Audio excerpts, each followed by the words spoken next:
C'est sous un soleil ardent, au bord de la route, que ces lavandières élisent domicile. À Colobane, ces femmes de tout âge perpétuent la tradition. Je ne connais pas le nombre d'années, mais cela fait très longtemps qu'on travaille ici. Pour ce qui me concerne, je fais des va-et-vient, je ne suis pas stable. Le métier est bel et bien rentable, seulement il comporte un certain nombre de difficultés. C'est un travail pénible, seulement on veut s'en sortir.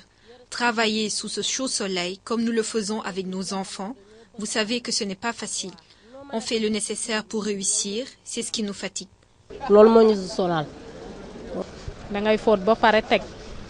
Après la lessive, il arrive qu'on ne voit pas les propriétaires. Et si on fait perdre les habits de quelqu'un, on a tout un problème. Soit on rembourse, soit on se met à chercher des gens qu'on ne connaît pas. Laver pour autres semble être une activité banale. Pourtant, ces dames le font depuis des années. La clientèle est même satisfaite du service rendu. Elles font du bon travail. C'est vraiment de braves femmes qu'il faut aider. Je n'ai jamais eu de différend avec elles. Elles sont mes amies. En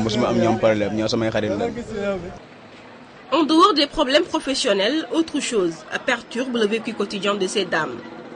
Le désencombrement de l'espace public, annoncé par la mairie de Dakar, déplaît à tout le monde ici. Nous l'avons entendu, mais j'ignore quelle en est leur solution. Peut-être ils vont nous trouver du travail ou une autre place. J'ai entendu que tout le monde doit vider les lieux, ce qui va être vraiment difficile pour nous, parce que ce travail nous permet d'entretenir nos familles. Ils occupent cette place depuis des années. En les faisant quitter les lieux, ce sera difficile pour elles. Ce sont des femmes travailleuses. On peut s'en apercevoir quand il y a un événement. Elles payent des matelas, des moutons, tout le nécessaire qu'elles ramènent. Si on les chasse d'ici, qu'est-ce qu'elles vont faire? En attendant que la décision ne tombe, les lavandières continuent de frotter les habits. Et même si elles savent qu'elles doivent vider les lieux.